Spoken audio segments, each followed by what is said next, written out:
Eu gostaria de ler um texto, né, apenas um versículo para registro aqui para nós, de Tiago capítulo 2, versículo de número 14, né, que eu creio que é o verso aqui que é, ele diz muito, né, a respeito de toda a carta, de todo o propósito que essa carta tem, né, a nos ensinar, pela qual ela foi escrita. Diz assim o texto: Meus irmãos, qual é o proveito se alguém tiver, aliás, se alguém disser que tem fé, mas não tiver obras, pode acaso semelhantemente fé salvá-lo? Então já é uma pergunta, né, que já tira a gente do comodismo aí no que diz respeito a apenas declarar que tem fé. O que adianta declarar que tem fé, mas não tiver uma postura, né, digna dessa fé que a gente declara. Então essa é uma das questões principais que Tiago trata, né, nessa carta aqui, né, para que a gente possa estar atento a essas questões. Essa carta é muito importante para nós porque ela fala de uma fé em ação, e não unicamente uma fé que é apenas intelectual, ou que é um conceito, ou que é uma atitude, né, que a gente tem frente à palavra de Deus de crer apenas. Tá? Há algumas pessoas que veem, né, uma diferença entre Tiago e Paulo quando fala de fé, mas os dois estão falando, né, da mesma fé, só que tratando de questões diferentes, tá? Então, por isso que Tiago ele é muito importante para as nossas vidas, para a vida da igreja. Mas vamos lá, então, para o nosso estudo. Vamos lá. Tiago, ele trabalha a sua epístola, né, mostrando os testes, né, que são colocados diante do discípulo para ver se a sua vida espiritual é, primeiramente, verdadeira ou falsa, carnal ou espiritual, do céu ou da terra, passageira ou eterna. Quando Timóteo ele relata ali, né, a respeito de qual que é a verdadeira religião, né, a religião pura, ele está justamente tratando a respeito dessa questão, né, da prática cristã, ou seja, a fé que nos move a agir como verdadeiros cristãos. Então, não adianta dizer que é cristão, mas não ter essa postura. A sua religião, ela não é pura, ela é uma religião que não faz sentido. Por quê? Porque existe ainda ali muitas coisas que não estão de acordo com a fé professada e a fé que é digna, né, de Cristo Jesus, daqueles que seguem a Cristo Jesus ou a fé cristã.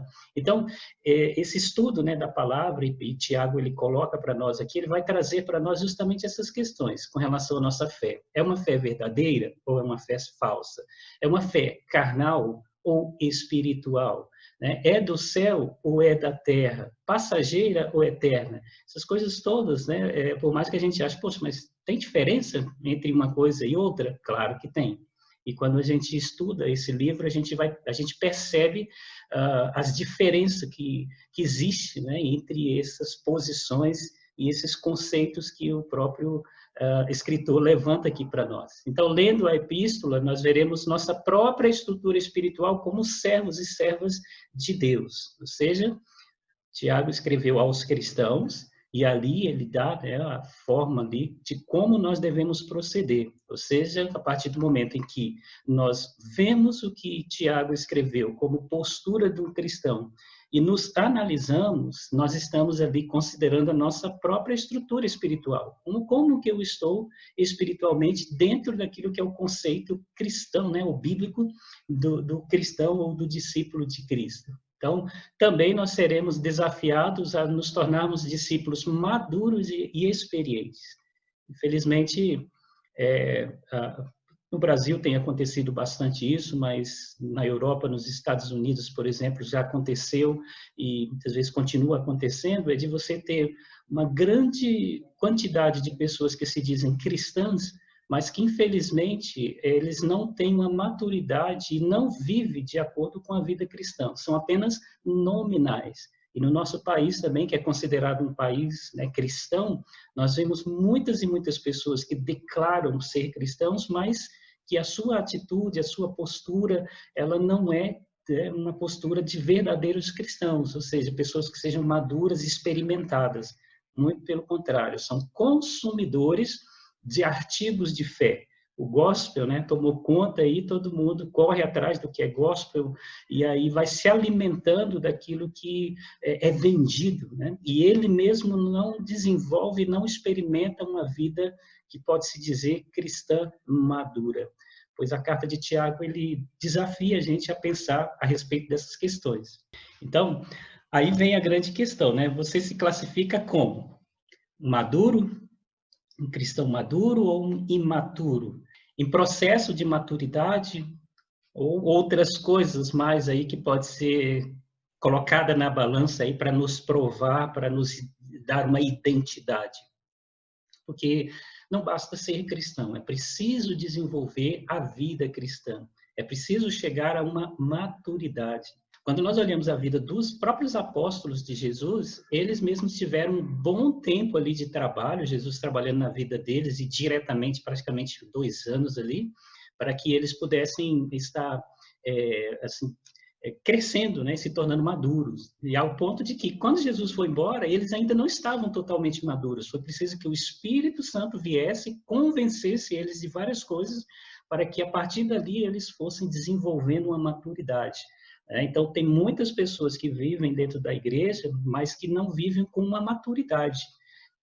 Crer, né? Ele é fiel, ele é religioso, porque ele faz um monte de coisas que a religião o instrui a fazer, então ele faz, mas só que é alguém que não é muito maduro. Diante de alguma circunstância, ele acaba se desviando, ou se frustrando, ou tremendo nas bases ali, não tem segurança. Pois essa carta, né, ela justamente nos desafia a gente considerar aí o que nós somos, né, como que nós estamos classificados.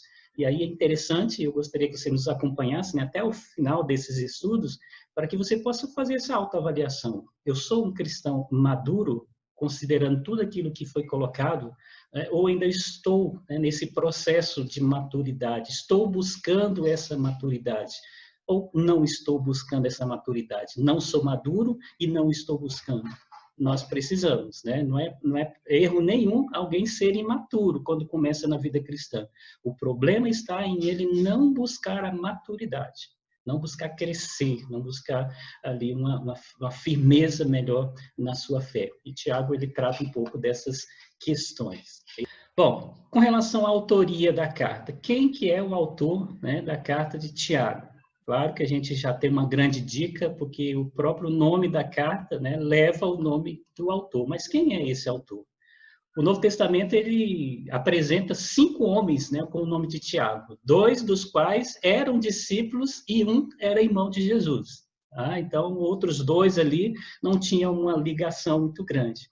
Bom, nós temos aqui alguns nomes, né, e os textos, depois vocês procurem ali para poder confirmar ali, tá bom? Temos o Tiago, que é pai de Judas, um dos 12, quando você vê na relação, né, dos discípulos ali, Mateus capítulo 10 mostra isso para nós, e fala a respeito de Tiago, aliás, de Judas, que era filho de Tiago, tá bom?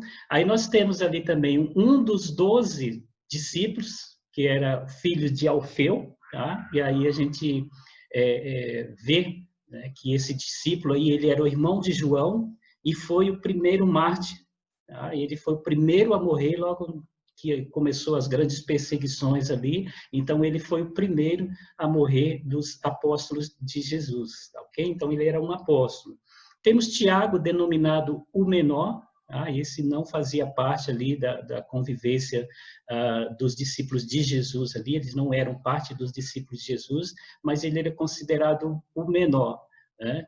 E aí você encontra isso em Marcos, capítulo 15, versículo 40, tá? Diz ali a respeito desse Tiago. E Tiago, irmão de João, filho de Zebedeu, tá? Então tinha um Tiago, aliás, tinha um Judas, que era filho de Tiago, que era pai, né? E agora nós vemos Tiago e João, que é filho de Zebedeu. Então, eles colocam ali o nome, a procedência de quem eles eram, tá? E esse aqui, é claro, vimos aí 2 dos discípulos de Jesus. E aí vemos, desculpa, irmãos, esse Tiago aqui, tá? Foi o Tiago que morreu, o irmão de João foi o primeiro que morreu ali quando houve a perseguição de Herodes, tá? E não o Tiago, que é o filho de Alfeu, mas o filho de Zebedeu, tá? E aí nós temos o Tiago, que é irmão de Jesus. Em Gálatas, capítulo 1, versículo 19, Paulo, ele assim o chama, inclusive chama ele de apóstolo também, considerava ele apóstolo, mas ele não era um apóstolo, ele era, né, um que posteriormente, né, teve grande influência na vida da igreja e entre os apóstolos também. E ele, então, Paulo, o identifica como sendo Tiago, o irmão de Jesus. Temos esses 5. Então, a tradição atribui o livro ao irmão de Jesus, ou seja, este último que nós colocamos aí dos 5 Tiagos que aparecem na Bíblia. Tá? Então, essa carta não foi escrita pelos discípulos, né? Nenhum dos discípulos de Jesus, dos 2 discípulos, mas foi escrita pelo próprio irmão de Jesus Cristo, do qual se a gente fosse falar especificamente sobre a vida dele, ia ver algumas curiosidades, vamos ver só algumas aqui que diz respeito a ele, tá bom? Então, Tiago, o irmão de Jesus, era muito conhecido e logo tornou-se líder da igreja em Jerusalém. Em Atos capítulo 12, versículo 17, logo depois da morte de Tiago, que foi no capítulo 12, versículo 1, né, mais ou menos ali, então a gente vê que logo em seguida, depois que Pedro e João chegaram e se encontraram com as pessoas, ali estava Tiago também. E ele já, né, tinha uma influência no meio desses irmãos. Tá? E outras cartas, outros textos ali, se você for dar uma olhada ali, você pode ver aí a história sendo contada e Tiago aparecendo nela no meio do povo de Deus ali, ok? Então vamos lá, uma próxima questão é que diz respeito que Tiago era um descrente durante o ministério de Jesus. Como que pode isso, né? João 7, 3 a 5, mostra ali que Jesus, quando ele foi para sua casa, né, para sua região, nem os irmãos dele creram nele. Nem os irmãos. E entre os irmãos de Jesus, claro, estava Tiago, que se não tivesse, com certeza alguém tinha dito menos Tiago. Então, pela inferência, né, que nós temos ali ao texto, ali, a dedução e a história que conta também, ele, durante o ministério de Jesus, ele não era um seguidor, né, convicto, crente em Cristo Jesus. Tá? Ele não era convertido ainda ao Senhor Jesus.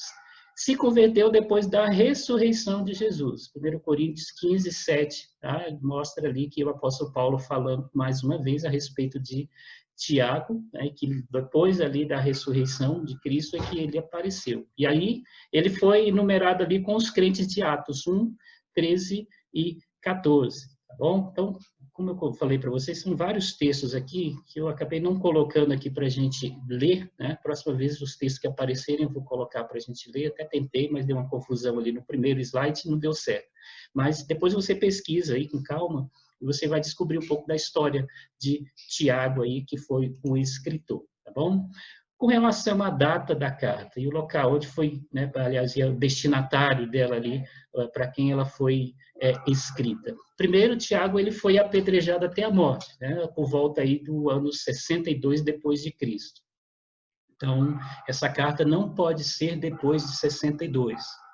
E aí nós já temos aí um limite até onde chega, pode ser tido essa escrita. Claro que houve algumas discussões aí de historiadores e né, pesquisadores aí, pessoas que gostam de levantar, né, polêmicas e tantas outras coisas, datando ela como sendo mais para frente, do ano 150, mais ou menos, aí, que Tiago, de fato, não era Tiago, né, irmão de Jesus, e nenhum desses tipos de Tiago, mas é alguém que pegou esse nome para poder escrever. Mas essa tese caiu, né, por terra, e a que fica, de fato, é essa de que foi esse Tiago, irmão de Jesus, tá bom? O conteúdo sugere que pode ter sido escrita um pouco antes do concílio da igreja relatado em Atos 15.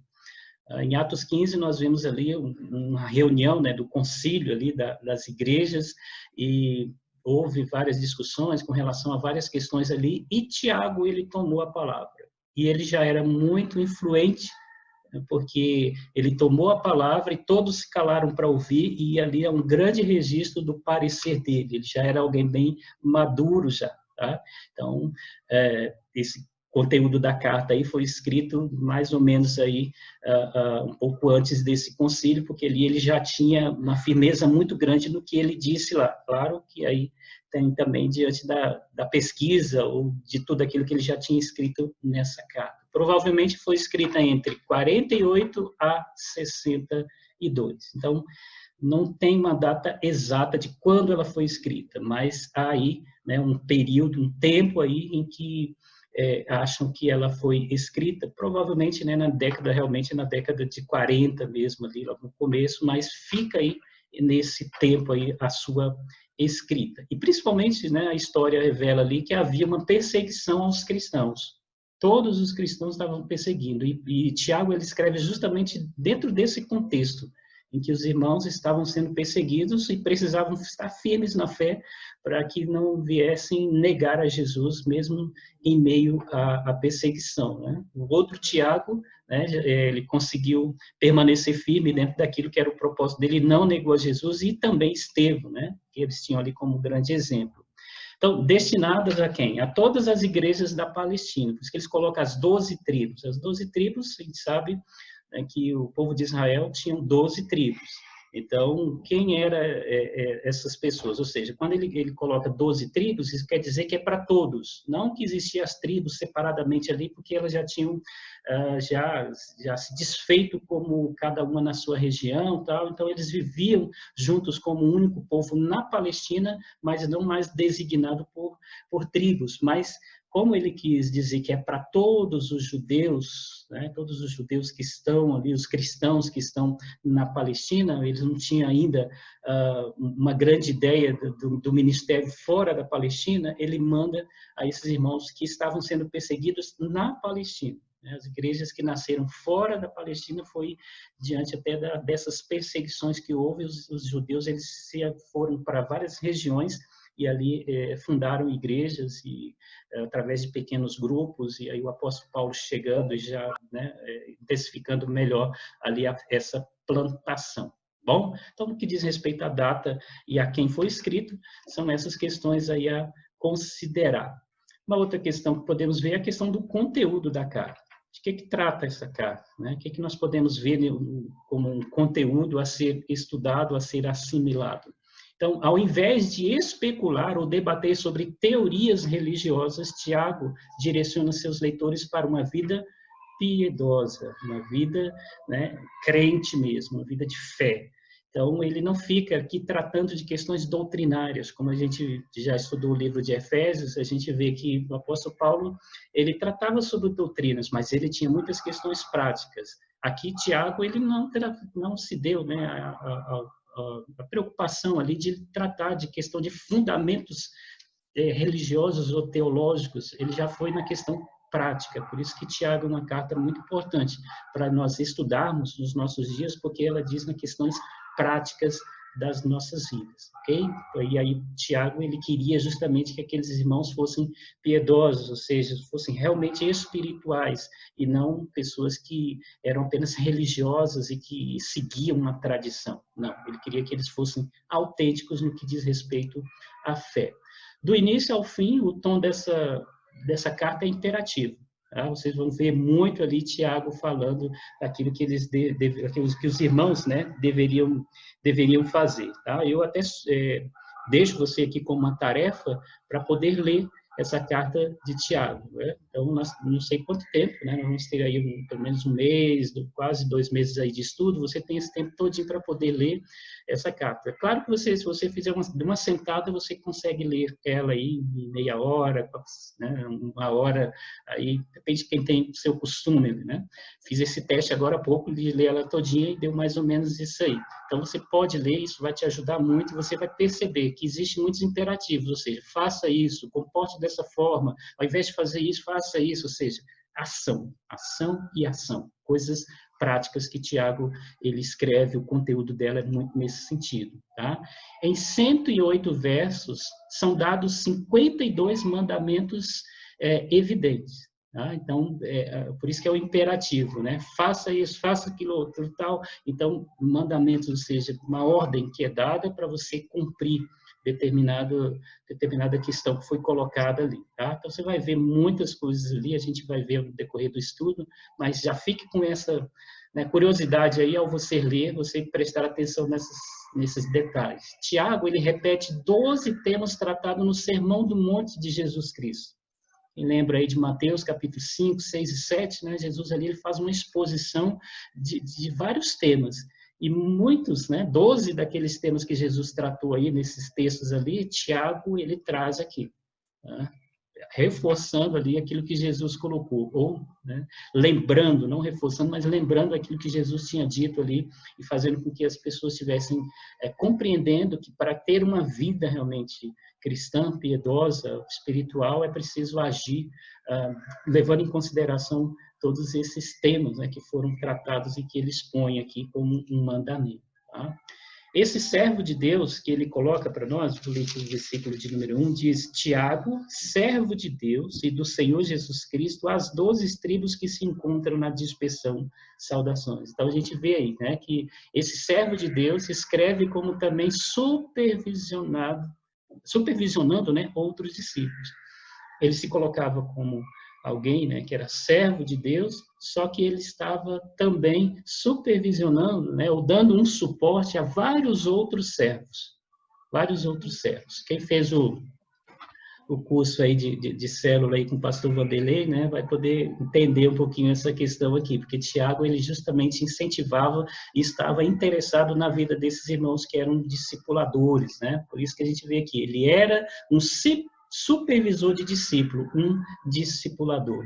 E a gente entende, né, que discípulo faz discípulos, que faz discípulos, e esses outros, e assim é uma cadeia.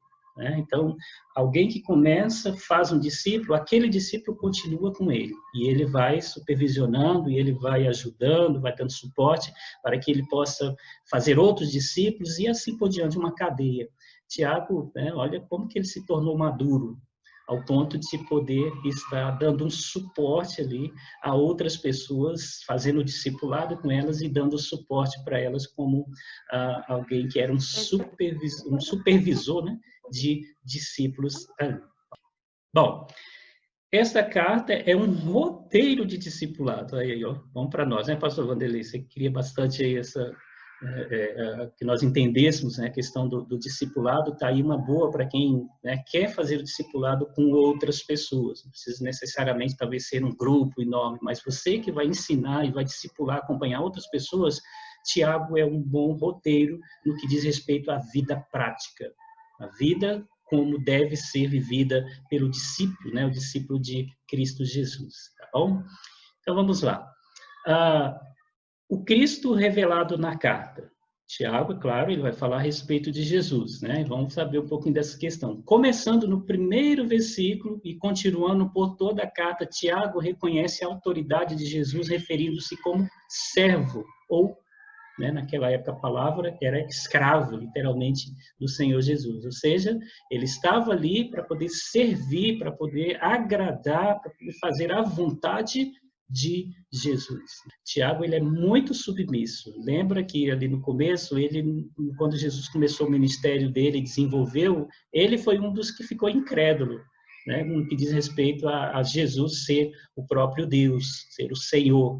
De repente, depois que ele, né, se converteu, teve essa convicção, ele se tornou o mais profundo servo, né, do próprio irmão, mas ele reconhecendo ali Jesus como mais do que o irmão dele, o Senhor dele. E ele trata Jesus realmente nesse sentido, ali ao ponto de dar a vida, dar o sangue ali, para poder fazer a vontade desse Senhor, né, em todas as coisas que ele requer, e viver de acordo com o propósito, né, e a instrução desse Senhor. Bem interessante a forma como Tiago vê agora o seu irmão Jesus sendo o seu Senhor. O termo é aplicado a todos os cristãos, pois todos os verdadeiros discípulos de Jesus reconhecem sua soberania sobre suas vidas e se comprometem espontaneamente ao seu serviço. Servos. Todo discípulo é um servo. A gente tem visto, infelizmente, algumas teologias aí que mostra e que coloca, né, Jesus como nosso servo e nós como senhores deles, ao ponto de a gente ordenar que ele faça isso, faça aquilo outro, determinar, e de repente a gente vê aqui, né, que o próprio exemplo dos apóstolos, dos discípulos, dos escritores do Novo Testamento, se colocando apenas como um servo, como um escravo de Jesus Cristo, prontos para cumprir, né, aquilo que eles estavam propostos a partir do momento que se comprometeram com esse Jesus. Era um compromisso intenso, verdadeiro. Tá? E é uma coisa muito interessante aqui, que era espontâneo. Eles faziam isso de coração, faziam isso com grande alegria, ao ponto até de, quando eles sofriam porque estavam fazendo isso, eles se alegravam, porque eles tinham um comprometimento com esse Jesus, com esse Senhor, né? E servia a Ele espontaneamente. Então, o Cristo que é revelado aí nessa carta é um Cristo que tem os seus servos, né? Reconhecendo Ele como Senhor e que obedecem Ele no que diz respeito ao seu serviço. Então, olha só, Cristo é o objeto da nossa fé. Tá? Então, eu creio em quem? Em Jesus Cristo. Então, por aquilo que Ele fez, por aquilo que Ele é. Toda fé, ela é firmada em alguma coisa, em algum objeto. Né? E a nossa fé, ela é firmada no Senhor Jesus. Aquele cujo nome e em cujo poder realizamos nosso ministério. Tá? Então, nós nos comprometemos com esse Jesus que é objeto da nossa fé, é esse Jesus, esse Senhor, né, cujo nome e poder nós realizamos o nosso ministério, e assim, por quê? Porque essa era a visão de Tiago, era nesse Jesus que ele cria, esse Jesus que ele estava revelando, e isso também se aplica a nós, né? O que nós podemos ver mais a respeito disso? Também, ele é o recompensador de todos aqueles que se mantêm firmes em meio a julgamentos, tá? Então, ele é Senhor, e nós nos submetemos a Ele, porque é Ele quem nos recompensa se nós passamos por tantos problemas, é Ele que nos fortalece ali, né? Aquele que virá por quem pacientemente esperamos. Todos nós esperamos em Jesus Cristo, né? Na sua vinda, quando ele vier, ele vai nos levar, então nós aguardamos justamente essa promessa acontecer, de que quando ele voltar, ele não vai nos deixar, né, longe da sua presença ou nos mandar para o inferno e tal. Não, ele vai nos levar. Tiago cria nesse Senhor, né, e ele colocava a vida e o serviço, né, em prol desse Senhor em que viria e que ele sabia que estaria eternamente na presença dele. Tiago, ele identifica Jesus como a glória, capítulo 2, versículo 1, depois se dá uma lida lá, referindo-se ao Shekinah, ou seja, a glória, a gloriosa manifestação de Deus, né, da presença de Deus em meio do seu povo. Esse Shekinah é uma palavra que vem lá do Antigo Testamento, a gente percebe isso lá em Deuteronômio, quando Deus, né, através da coluna de fogo, ou a partir do momento, né, em que ele descia ali no tabernáculo, quando Moisés ia ali para falar com Deus, então ele se manifestava ali e as pessoas dizem que viam o Shekinah de Deus, ou seja, a glória da presença de Deus. Mas, mais especificamente, a gente pode ver isso, né, no próprio Moisés, que ele viu, né, essa gloriosa manifestação da presença de Deus ao ponto do seu rosto ficar transfigurado e ele teve que colocar um véu, que senão as pessoas iam olhar para ele e não iam conseguir enxergá-lo, né, por causa do grande reflexo dessa majestade, dessa beleza. Tá? Então, Jesus, ele é indicado, né, por Tiago ali como essa glória de Deus, ou seja, é aquele que está aqui, né, para revelar a glória de Deus. É interessante a gente pensar que não somente glorioso por si mesmo, porque Jesus ele tem todo o seu poder. Ele é a glória divina, a presença de Deus na terra. Então, vários textos aí mostram para nós, aí, desde o nascimento deles, né, vimos a sua glória, também com o unigênito do Pai, quando Jesus foi batizado e tal, né, e tantas outras coisas que aconteceram ali, que as pessoas reconheceram esse Jesus e viram nele glória, viram nele algo a mais do que aquilo que estavam acostumados a ver. Por quê? Porque o Deus que se fez homem, ele veio para revelar a grandeza do Deus Trino, né? Verdadeiro Deus. E por isso que Jesus ele é considerado ali por Tiago como a glória de Deus manifestada no meio dos homens. Inclusive até o texto, né, de Hebreus ali, ele mostra para nós ali, né, falando de Jesus, ele coloca que ele é o resplendor da sua glória, né? E ele que fala conosco hoje, ele é o resplendor da glória de Deus e que viveu entre nós, e que fala em nome do próprio Deus. E o Espírito Santo em ação nessa carta? A carta menciona especificamente alguns textos, né, falando do Espírito Santo, somente no capítulo 4, versículo 5, onde se declara que o Espírito que habita em nós deseja a nossa lealdade completa, não suportando rivalidade, ela manifesta ali. E também no capítulo 5, versículos 14 e 16, vemos ali a atividade do Espírito Santo, pode ser vista no ministério aos doentes descrito ali, tá bom? Então, são dois versículos que falam especificamente da pessoa, né, do Espírito Santo. Isso não quer dizer que Tiago não levou em consideração todas as outras coisas, muito pelo contrário. Ele sabia, e sabe que nós só vamos conseguir desenvolver a nossa vida cristã a partir do momento em que o Espírito Santo estiver em nós, e é Ele quem vai nos dar condições para cumprir, né, todos aqueles mandamentos, tudo aquilo que foi colocado ali, que identifica o cristão. Ungir com óleo também é compreendido como símbolo do Espírito Santo. O texto fala ali, né, dos presbíteros, se alguém está doente, então chama os presbíteros e unja com óleo, ou seja, no caso ali, né, colocando como uma presença, né, manifestação ali do Espírito Santo, um símbolo do Espírito Santo agindo na vida das pessoas, até diz respeito ao poder de cura. Então, há também essa questão, né, da ação do Espírito Santo aí nessa carta que Tiago escreve. Uma questão, né, para nós refletirmos agora. Tá? Vamos até aqui hoje, mas eu queria que você estivesse refletindo sobre algumas questões e depois aí nós temos um momento aí de perguntas ou de contribuição, mas reflita. Primeiramente, olha só, Tiago não era convertido durante o ministério de Jesus, se converteu depois. Vem a grande pergunta, por que alguns irmãos demoram a se converter? Pensa em Tiago, que era irmão de Jesus, estava sempre com ele e de repente demorou, só depois ele se converteu. Por que será, né? Será se no nosso meio não acontece isso? Será se você não tem uma experiência como essa, talvez até em casa mesmo, né, dos filhos ainda não se converterem? Por que isso acontece? É uma pergunta. Você já se converteu em discípulo de Jesus? Veja bem, não é apenas alguém, né, que se tornou um conhecedor, um admirador de Jesus, mas é um discípulo. Não é só alguém que se tornou um crente, que se foi batizado na igreja e que está no hall de membro da igreja. É um discípulo que serve e segue espontaneamente esse Jesus e procura viver da forma como ele ordena. Você já se converteu em discípulo de Jesus? Tem fome, tem sede dele? Outra questão de reflexão. Existe diferença entre ser membro de igreja e ser discípulo?